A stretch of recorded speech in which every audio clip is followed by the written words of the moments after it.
কি খবৰ আপোনালোকৰ ভালনে? গুড ইভিনিং জনালোঁ। আজি ভিডিঅ'টো পথাৰৰ পৰা আৰম্ভ কৰিছোঁ দেই। আমি পথাৰলৈ আহিছিলোঁ, মানুহজন আহিছে, ঘাঁহ কাটি আছে। বৰষুণো পৰি আছে কম কমকৈ। ভাবিলোঁ বোলো আপোনালোককো দেখাই দিওঁ। আমাৰ এয়া বেমাৰে ধৰিছে, পখিলা খাইছে, এয়া দেখিছেনে?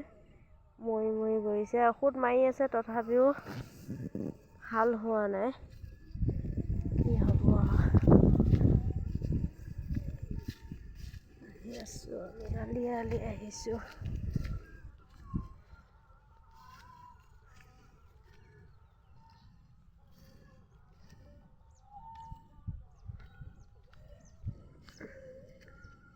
ধান গোটা গোটা হৈছে আৰু ধানৰ গছবিলাক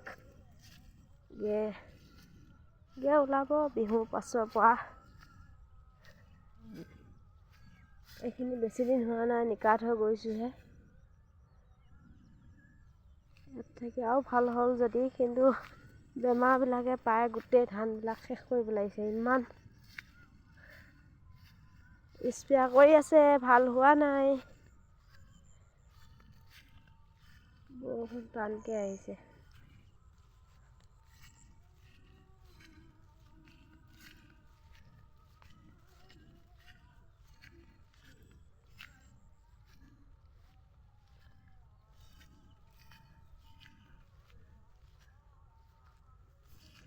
বৰষুণ পৰি পানী ফুল হৈ আছে, পানী দিব লগা হোৱা নাই বাৰু। 4-5 দিন বেছিয়ে হ'ল পানী দিয়া নাই। পানী বহুত ফুল হৈ আছে।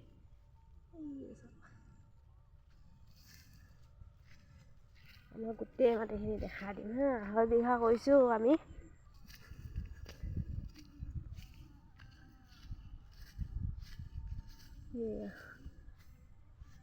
এইখিনি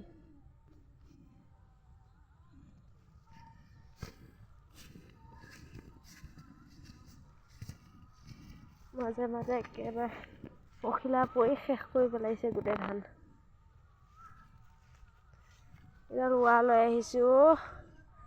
বৰ্ডখন জ্বলি গ'ল সেইদিনাখন বৰষুণতে, ধুমুহা মাৰোঁতে।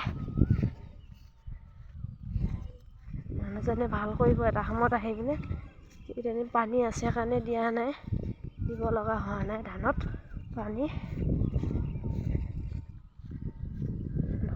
আহিছোঁ। এইখিনি আমাৰ ইজনী বৰ টোকোলা পৰি আছে, চাবচোন দেই। এইজনী দেখিছেনে?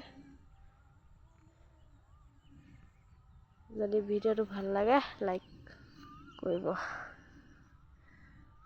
গুড ইভিনিং, বাই।